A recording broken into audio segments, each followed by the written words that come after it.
नमस्कार, स्वागत है आप सभी लोगों का integration master class zero to hero series second class. जी हाँ दोस्तों, ये सेकेंड क्लास है।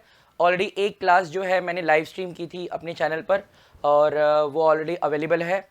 और अगर आपने वो फर्स्ट क्लास नहीं देखी है, वो फर्स्ट लेक्चर नहीं देखा है, तो उसे देखना बहुत ज़रूरी है, क्योंकि उस लेक्चर में मैंने आपको इंटीग्रेशन का बेसिकली मतलब क्या होता है, इंटीग्रल वर्ड का मतलब क्या होता है, एंटी डेरिवेटिव वर्ड का मतलब क्या होता है, ऐसे बहुत सारे बेसिक कॉन्सेप्ट एक्सप्लेन किए थे।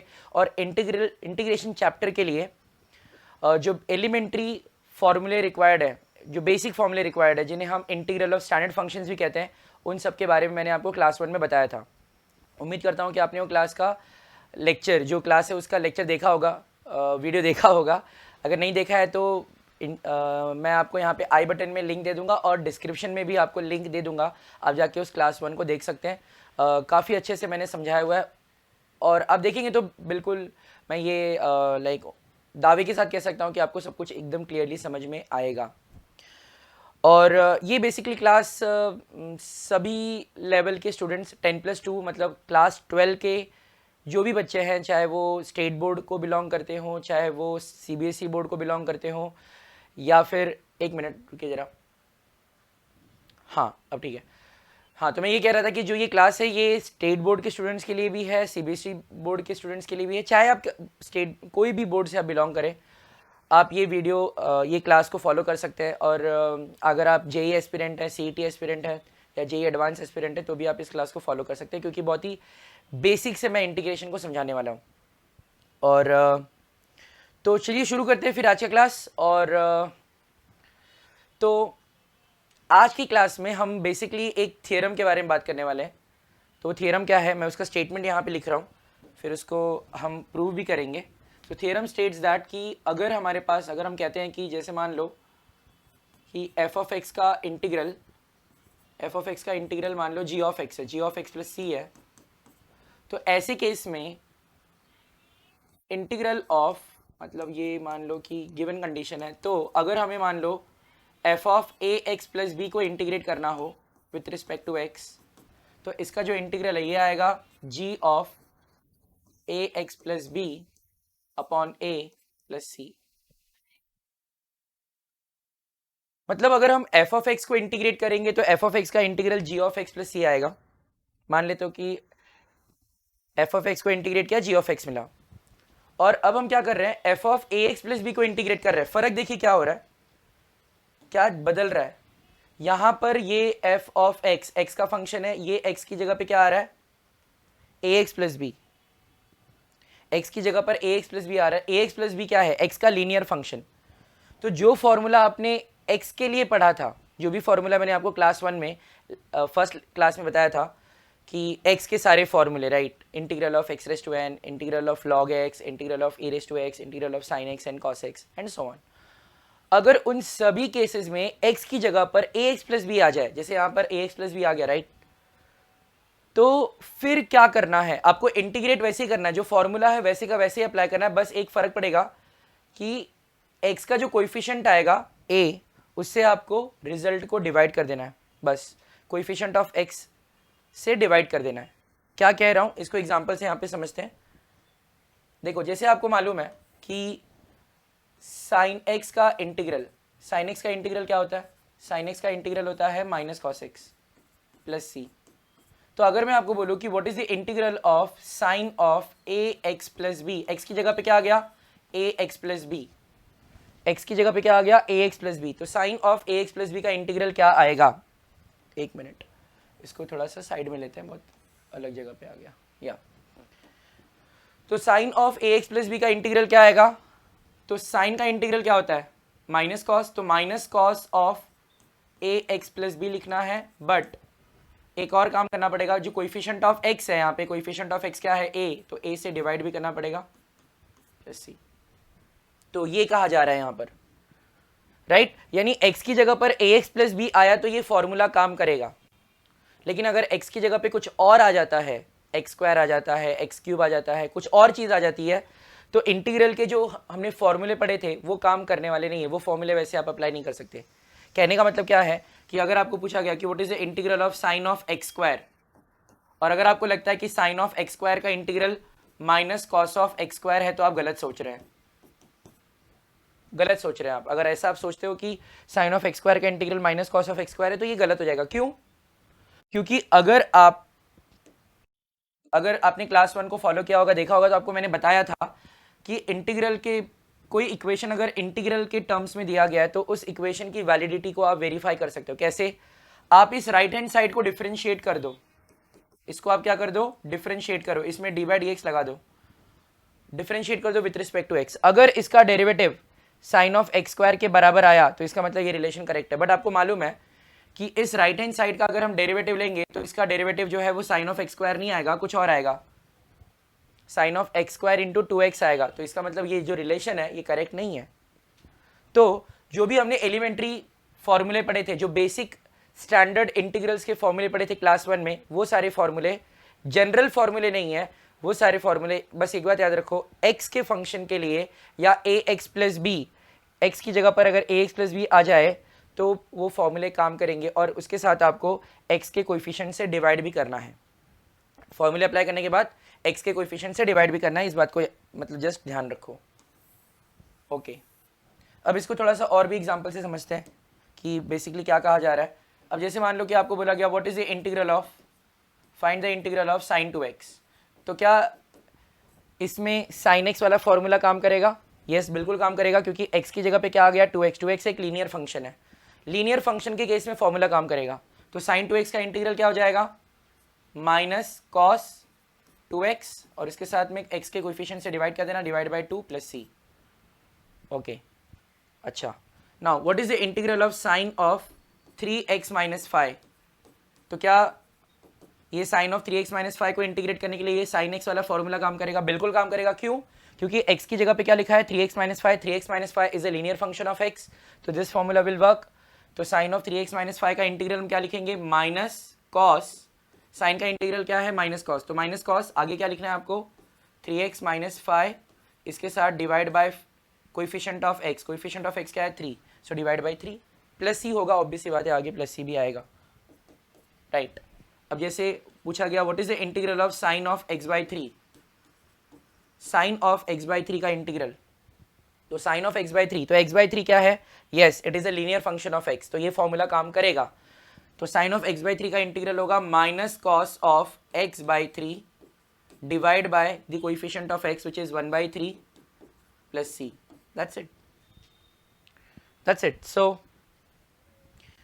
आई होप समझा होगा कि मैं क्या बताने की कोशिश कर रहा हूं कि जो भी हमने x के लिए फॉर्मूले पढ़े हैं, अगर उस x की जगह पर ax प्लस बी आ जाए, px प्लस q आ जाए, ax आ जाए, px आ जाए, यानी x की जगह पे लीनियर फंक्शन ऑफ x रहेगा, तो ये जो भी फॉर्मूले हैं वो सब काम करेंगे। जो भी हमने स्टैंडर्ड इंटीग्रल के फॉर्मूले पढ़े थे वो सारे के सारे वैसे के वैसे काम करेंगे, ठीक है।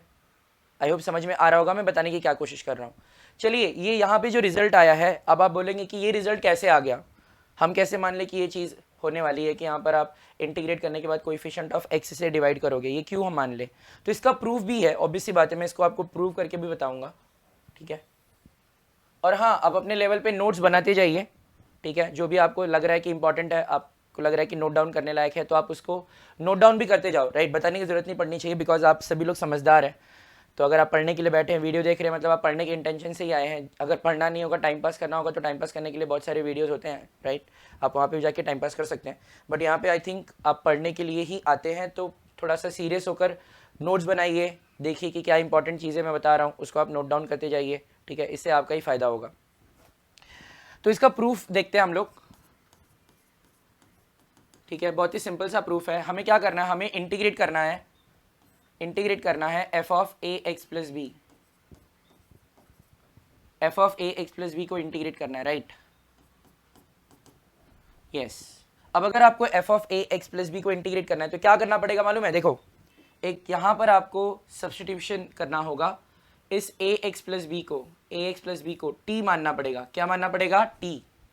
ए एक्स प्लस बी को आप टी मान लीजिए, राइट, इसको आप टी मान लीजिए। तो हम यहाँ पे क्या बोलेंगे, पुट,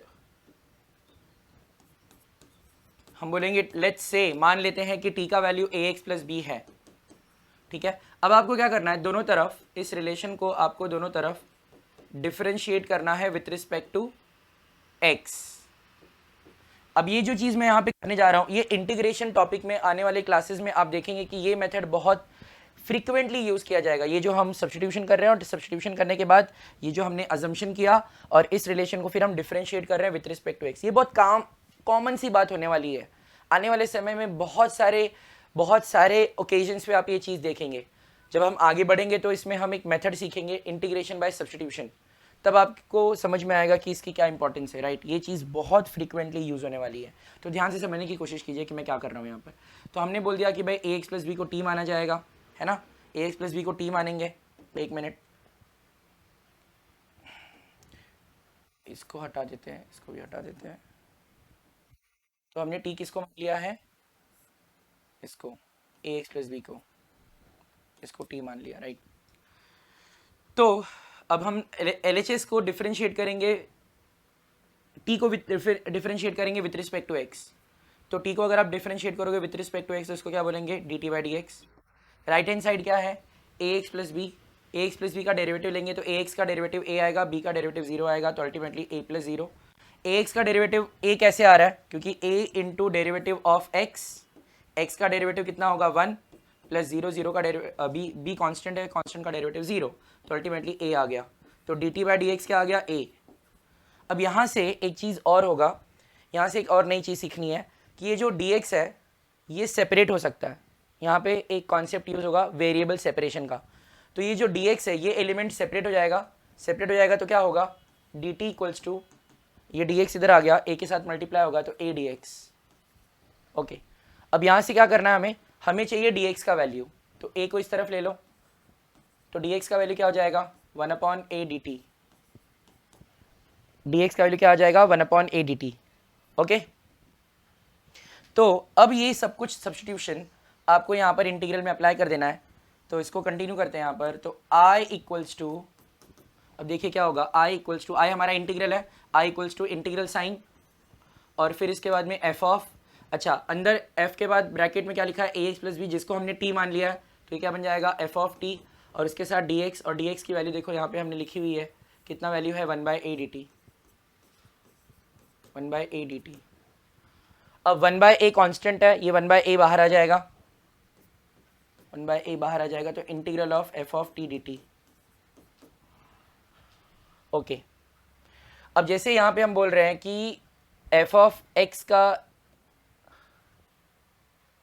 इंटीग्रल, ठीक, f ऑफ x का integral g of x plus c है ना। हमने क्या बोला, f ऑफ x का integral g of x plus c है।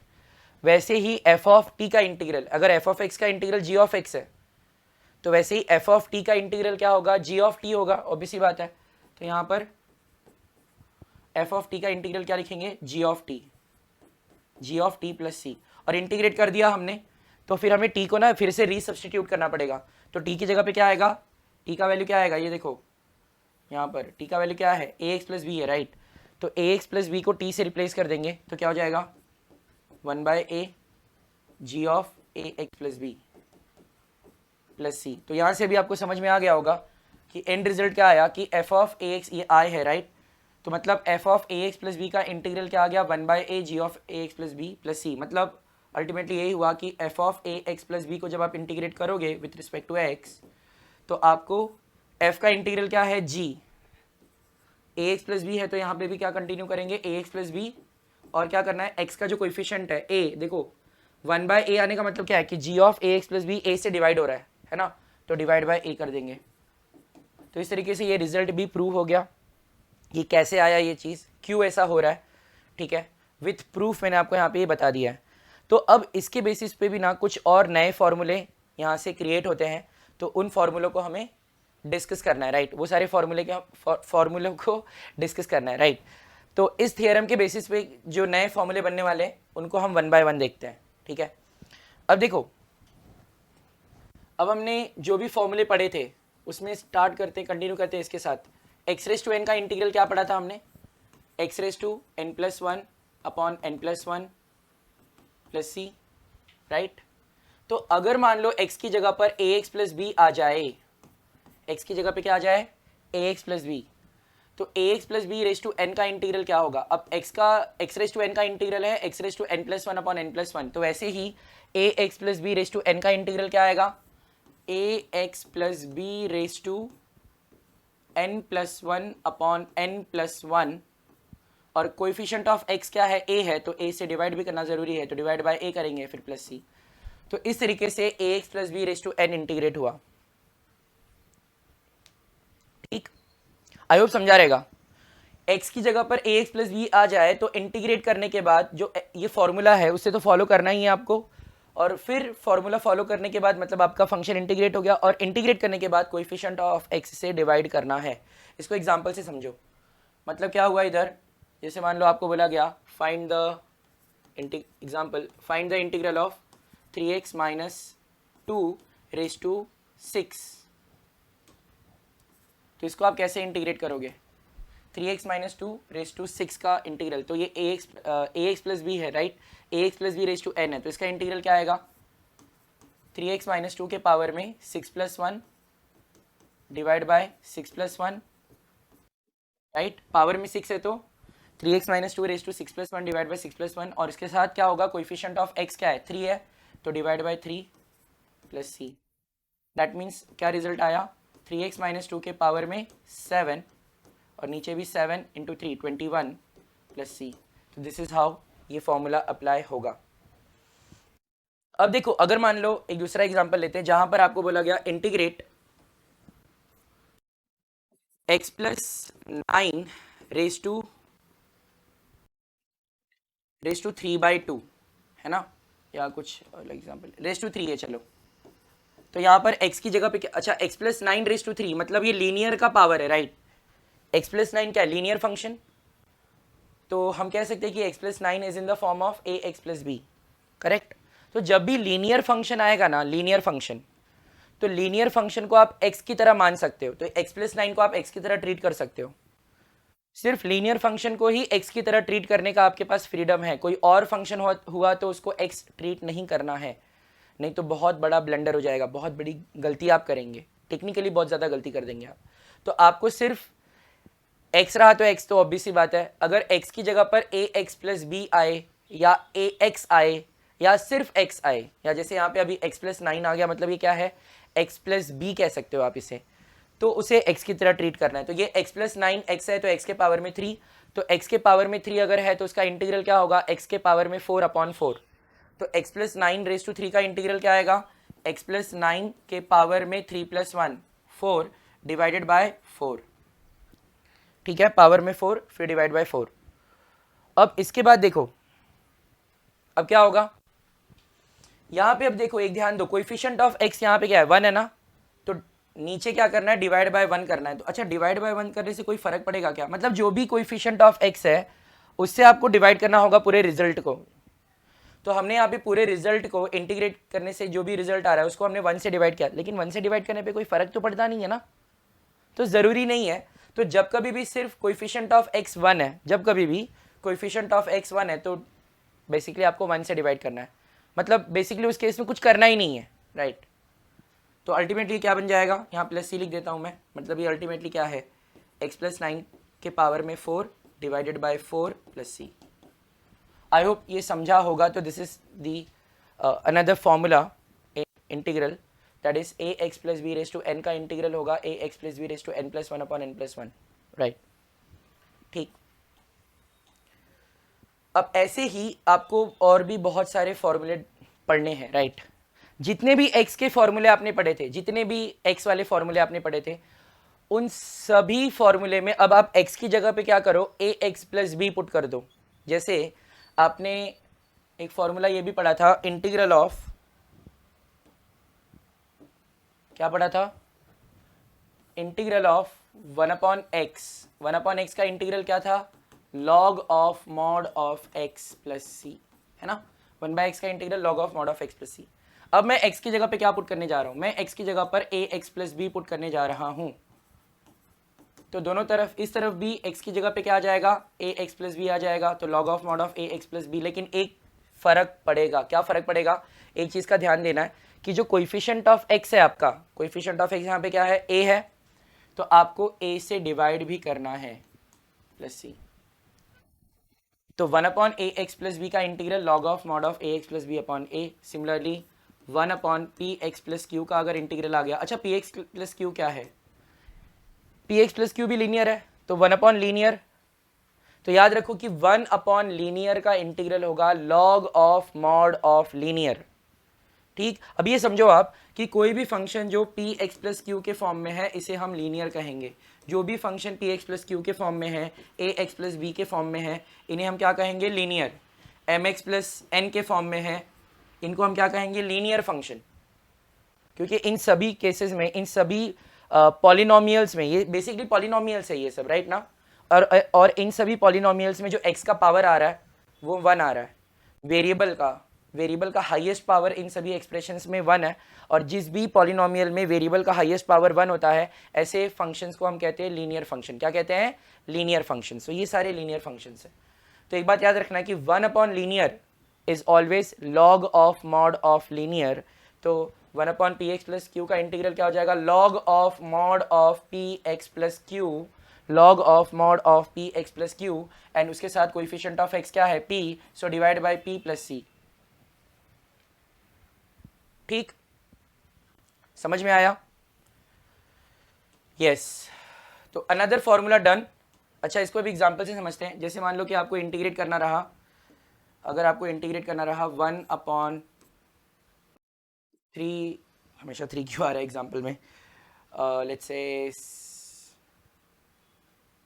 5x plus 8, 1 upon 5x plus 8।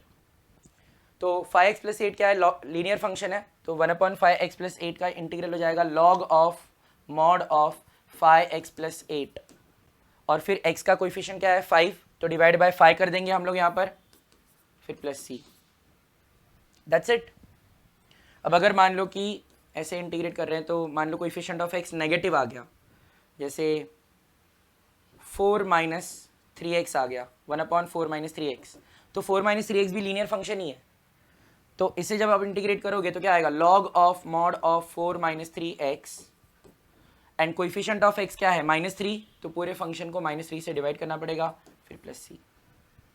I hope समझ में आ रहा होगा, राइट। अब जैसे मान लो कि आपको इंटीग्रेट करना है 1 अपॉन 10 माइनस एक्स, तो 10 minus x once again linear function, तो 1 अपॉन लीनियर।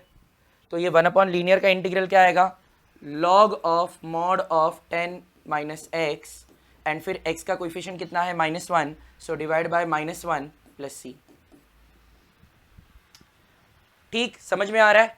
तो अभी तक हमने दो फॉर्मूले देख लिए। पहला formula integral of A x plus B raise to N, क्या होगा, integral A x plus B raise to N plus 1 upon N plus 1 into A plus C. और दूसरा फॉर्मूला 1 अपॉन ए एक्स प्लस बी का integral, 1 upon ए x plus B का integral log of mod of A x plus B upon A, या 1 upon P x plus Q का integral log of mod of P x plus Q upon P plus सी। तो ये दो फॉर्मूले हो गए। अब इसी तरीके से आप अदर फॉर्मूले भी डिराइव कर सकते हो, राइट। जो भी x के फॉर्मूले हैं उन सभी में अगर आप x की जगह पर a x plus b put करोगे तो राइट हैंड साइड में आपको सिर्फ a से डिवाइड करना है।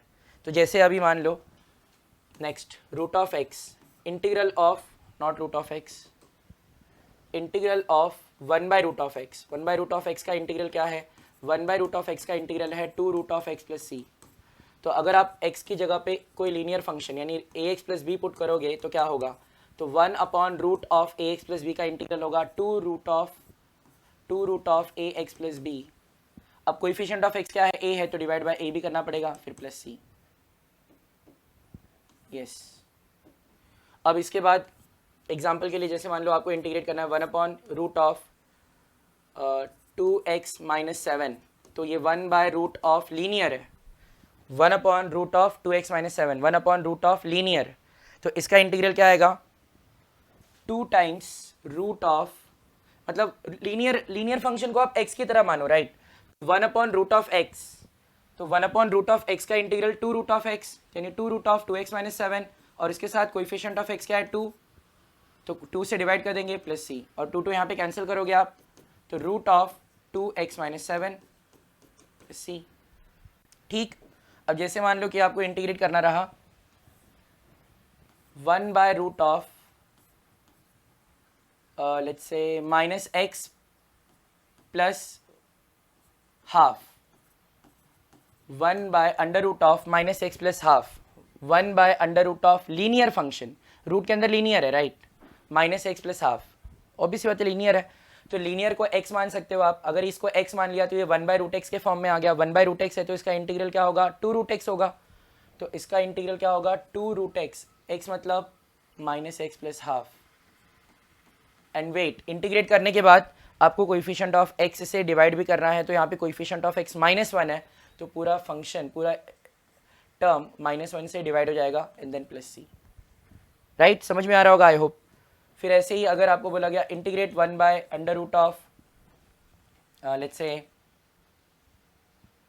x प्लस 11/3, तो x प्लस 11/3 क्या लीनियर फंक्शन है, तो 1 by under root of linear, तो 1 by under root of linear मतलब 2 रूट ऑफ लीनियर, ये इसका इंटीग्रल होगा, ऐसे ही होगा ना, 1 by root of linear is 2 times root of linear divide by a, तो यहाँ भी 1 बाय रूट ऑफ लीनियर है तो इसका इंटीग्रल होगा 2 times under root of linear function, यानी 2 times root of x plus 11/3, ठीक है, प्लस सी लिख देंगे। और एक और बात, यहाँ पे कोएफिशिएंट ऑफ x क्या है चेक करो, 1 है ना, तो कोई फर्क पड़ेगा नहीं, तो डिवाइड बाय 1 करने से कोई फर्क पड़ने वाला नहीं है, तो इसको ऐसे ही रखेंगे। तो ये आपका एक और फॉर्मूला रेडी हो गया, आई होप समझ में आ रहा है। तो 3 फॉर्मूले हो गए राइट, तो ax plus B raise to n का इंटीग्रल हो गया, और 1/ax प्लस बी का इंटीग्रल हो गया, 1 by root of ax plus B का इंटीग्रल हो गया, ठीक। अब आते हैं आगे, next formula 1 by ax plus B का square, 1 by ax plus B का स्क्वायर, इसका इंटीग्रल क्या होगा। अच्छा, इसके लिए आपको 1/x² का इंटीग्रल पता होना चाहिए, करेक्ट,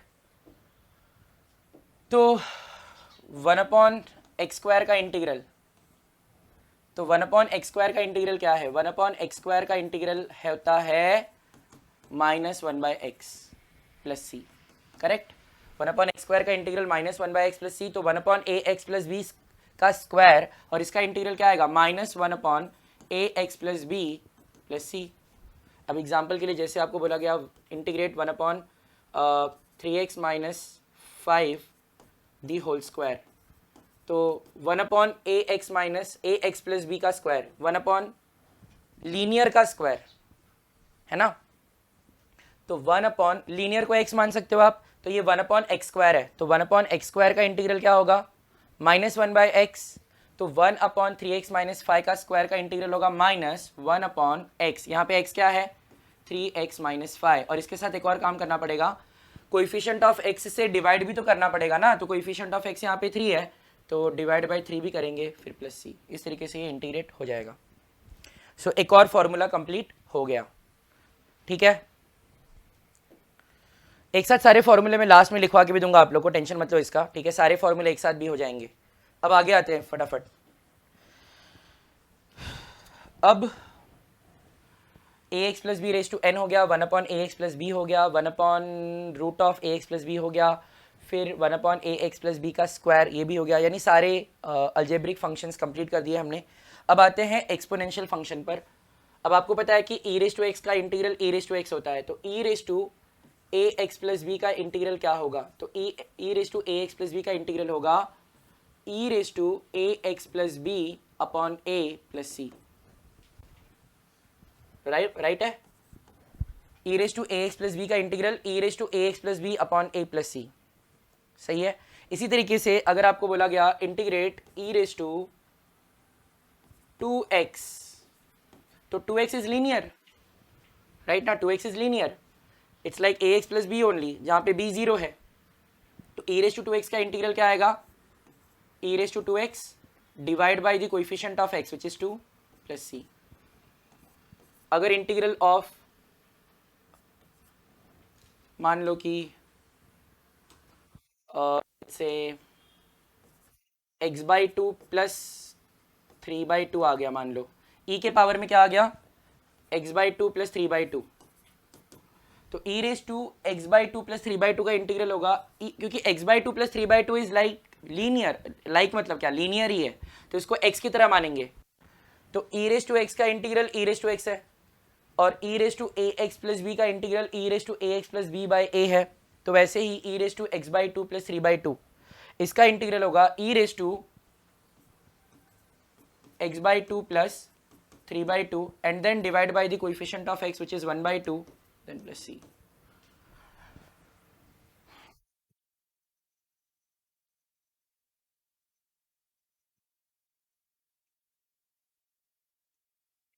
आई होप ये वाला फॉर्मूला भी समझ में आ गया होगा, राइट?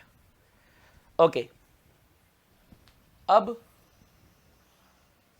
अच्छा एक और चीज, अगर आपको बोला जाए कि what is the integral of minus x e raise to minus x, sorry integral of minus x नहीं, ई के पावर में माइनस एक्स, तो e raise to minus x का इंटीग्रल क्या आएगा? तो e raise to minus x का integral आएगा, अब माइनस एक्स भी लीनियर फंक्शन ही है, ऑब्वियस सी बात है, तो इसका इंटीग्रल आएगा e raise to minus x and then divide by the coefficient of x, coefficient of x इस केस में कितना है? -1, तो डिवाइड बाय -1 देन प्लस सी। तो अल्टीमेटली क्या आ रहा है? ई रेस टू माइनस एक्स को अगर आप -1 से डिवाइड करोगे तो अल्टीमेटली ये बन जाएगा minus of E raise to minus X plus C, right? ठीक है, इसके बाद नेक्स्ट फॉर्मूला, इंटीग्रल ऑफ, मान लो कि a के पावर में पी एक्स प्लस क्यू लिखा गया है, तो a के पावर में पी एक्स प्लस क्यू, अगर a रेस टू एक्स होता तो a रेस टू एक्स का इंटीग्रल क्या है? a raise to x upon log a, लेकिन यहाँ पे क्या आ रहा है? a raise to P x plus Q, तो a raise to P x plus Q का इंटीग्रल क्या आएगा? a raise to P x plus Q upon p, coefficient of x p है तो p से डिवाइड भी करेंगे देन प्लस सी, तो a raise to P x plus Q का इंटीग्रल हो गया a raise to P x plus Q. एक मिनट, यहां पे एक बहुत बड़ा ब्लंडर हो गया, एक बहुत बड़ा मिस्टेक हो गया है। क्या मिस्टेक हुआ है? मिस्टेक ये हुआ है कि e रेस टू, एक मिनट जरा फिर से इसको अच्छे से समझने की कोशिश करते हैं। अगर a के पावर में x है तो a के पावर में x का इंटीग्रल क्या होगा? a raise to x by log a होता है ना, लॉग ए कौन लिखेगा? a रेस टू एक्स का integral a raise to x upon log a. अब x की जगह पे पी एक्स प्लस क्यू आ गया, x की जगह पे लीनियर फंक्शन आ गया, तो ये फॉर्मूला वर्क करेगा, राइट? तो क्या लिखना है आपको? a के पावर में जो x है पी एक्स प्लस क्यू है वो तो आएगा ही, a के पावर में पी एक्स प्लस क्यू, फिर इसके बाद क्या आएगा? डिवाइड बाय लॉग ए, और इसके बाद फिर कोएफिशिएंट ऑफ x से पूरे फंक्शन को डिवाइड करेंगे, तो कोएफिशिएंट ऑफ x यहाँ पे p है तो डिवाइड बाय p होगा देन प्लस सी। इसको एग्जाम्पल से समझने की कोशिश करते हैं। जैसे मान लो आपको बोला गया integrate 5 raise to 20x plus 1, right? 5 के पावर में 20x plus 1, 20x plus 1 is linear function, तो 5 रेस टू 20x प्लस 1 का इंटीग्रल क्या आएगा? 5 raise to 20x plus 1 divide by log of 5 plus C. अच्छा, डिवाइड बाय लॉग ऑफ 5, एक और चीज, डिवाइड बाय लॉग 5 कर दिया है ना, तो a raise to P x plus Q का इंटीग्रल क्या है? a raise to P x plus Q upon log of a फिर इंटू p, यानी divide by coefficient of x। तो यहाँ पे 5 रेस टू 20x प्लस 1 का इंटीग्रल होगा 5 raise to 20x plus 1 divide by log 5, उसके साथ पूरा टर्म डिवाइड होगा with the coefficient of x, coefficient of x यहाँ पे कितना है? 20 देन प्लस c। अब ये जाके सही हो गया। अब जैसे मान लो आपको इंटीग्रेट करना है, लेट्स से 1/7 रेस टू, मान लो कि x प्लस 9, 1/x के पावर में x प्लस 9, तो 1/7 के पावर में x प्लस 9, 1/7 के पावर में x प्लस 9, तो 1/7 इज लाइक a, तो a के पावर में x plus 9, x plus 9 is linear, उसको हम x की तरह ट्रीट कर सकते हैं, तो ये a रेस टू x के फॉर्म में ही है, तो इसका इंटीग्रल क्या आएगा? 1/7 raise to x plus 9 and then उसके बाद में कोएफिशिएंट ऑफ x, एक मिनट, क्या आएगा? a raise to X plus 9 का इंटीग्रल, फिर से देखते हैं, 1/7 के पावर में x plus 9 divided by log of 1/7, क्योंकि लॉग ऑफ a से डिवाइड भी करना पड़ेगा, तो a रेस टू एक्स का integral a raise to X divide by log of a, और फिर कोएफिशिएंट ऑफ x से डिवाइड भी करेंगे, तो यहाँ पे कोएफिशिएंट ऑफ x क्या है? 1 है, कोएफिशिएंट ऑफ x क्या है? 1, तो डिवाइड बाय 1, कोई फर्क नहीं पड़ेगा देन प्लस सी। तो दैट्स अनदर फॉर्मूला। तो इसके साथ आपने देख लिया integral of e raise to a x plus B और integral of a raise to P x plus Q, तो ये दो फंक्शंस के इंटीग्रल भी हो गए। आगे बढ़ते हैं, अब आते हैं हम लोग ट्रिग्नोमेट्रिक फंक्शंस पर। तो continue with sine of A x plus B, right. तो मैं एग्जाम्पल्स के लिए ना एक और सेशन ले लूँगा, एक और सेशन मैं अपलोड करूँगा, ठीक है, सेशन नंबर 3, जिसमें ये जो भी मैं फॉर्मूलाज डिस्कस कर रहा हूँ इन सभी को हम लोग थोड़ा सा और डिटेल में पढ़ेंगे, क्योंकि ना before we start with the exercise of this chapter, first exercise, तो मैं ये मेक श्योर करना चाहता हूँ कि आपको जितने भी फॉर्मूले मैंने आपको बताए हैं उन सभी फॉर्मूले को एग्जाम्पल्स में अप्लाई कैसे करना होता है वो सारी चीज़ें आपको एकदम क्लियर होनी चाहिए, ठीक है। तो वो अगला सेशन एक्सरसाइज 3.1 शुरू ना होकर कुछ एग्जाम्पल्स ही हम देखेंगे, जहाँ पर रैंडमली मैं फंक्शंस पिक करूँगा और उनको इंटीग्रेट करूँगा, चाहे वो x के फंक्शंस हो सकते हैं, चाहे वो ax प्लस बी या px प्लस क्यू के फंक्शंस हो सकते हैं, ठीक है। सो दैट आपको ये समझ में आ जाए कि ये फॉर्मूले जो पढ़ रहे हैं ना ये अप्लाई कैसे होता है वाइल सॉल्विंग द प्रॉब्लम, क्योंकि यही समझ में नहीं आता। फॉर्मूला तो हम पढ़ लेते हैं लेकिन प्रॉब्लम सॉल्विंग के टाइम पर फॉर्मूलेज अप्लाई कैसे होंगे वो पल्ले पड़ता नहीं है अपने, और फिर हमें चीज़ें बहुत फिर डिफ़िकल्ट लगना शुरू हो जाती है, फिर हम इनसे दूर भागना शुरू करते हैं, राइट। तो कंटिन्यू करते हैं। तो integral of sine of A x plus B, तो कैसे इंटीग्रेट होगा, उसके बाद में cos of A x plus b. देखो sine of A x plus B को इंटीग्रेट करने के लिए आपको साइन एक्स का फॉर्मूला चाहिए। साइन एक्स का इंटीग्रल क्या है, साइन एक्स का इंटीग्रल है माइनस कॉस एक्स, तो sine of A x plus B का इंटीग्रल क्या होगा, minus cos of A x plus B, और फिर कोएफिशिएंट ऑफ एक्स ए है तो डिवाइड बाय ए भी करना पड़ेगा, प्लस सी। ओके, तो sine of A x plus B का integral minus cos of A x plus B upon a. Cos of A x plus B का इंटीग्रल, तो cos का इंटीग्रल क्या होता है, साइन, कॉस एक्स का integral sine x, तो cos of A x plus B का integral होगा sine of A x plus B upon A plus C.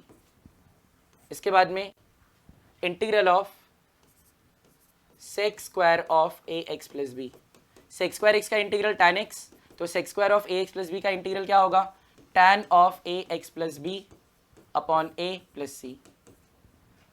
Cosec square X का इंटीग्रल माइनस कॉट एक्स, तो cosec square of A x plus B, cosec square of A x plus B का integral होगा minus cot of A x plus B upon A plus C. इसके बाद में integral of sec x tan x, sec x tan x का integral क्या होता है, sec x होता है, तो integral of sec of A x plus b tan of A x plus B, sec of A x plus b into tan of A x plus B का integral होगा sec of A x plus B upon A plus सी। तो सेक x tan x का integral sec x होता है, तो sec of A x plus b tan of A x plus B का integral होगा sec of A x plus B upon a. इसके बाद में integral of cosec x cot x is minus cosec x, तो integral of cosec of A x plus b cot of A x plus b divide by the coefficient of x, sorry, cosec of A x plus b cot of A x plus b d x, मतलब ये किस form में है, cosec x into cot x, तो integral of cosec x into cot x, cosec x into cot x का integral होता है minus cosec x, तो cosec of A x plus b into cot of A x plus B का integral होगा minus cosec of A x plus b divide by the coefficient of X which is A plus C, right. तो इस तरीके से ये trigonometric functions वाला जो case है वो हो गया, trigonometric function of linear function, right. Linear functions पे जो ट्रिग्नोमेट्रिक रेशियोज हमने लिया उस वो सारे केसेस कंप्लीट हो गए, राइट। अब इसके बाद आते हैं integral of 1 by under root of 1 minus a x plus B का स्क्वायर, फिर integral of 1 by 1 plus a x plus B का स्क्वायर, और फिर integral of 1 by a x plus b a x plus b, फिर root of A x plus B का square minus 1 d x.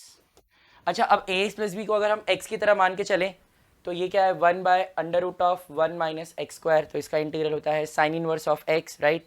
तो 1/√1 minus a x plus B का square, इसका integral होगा sine inverse of A x plus B upon A plus C,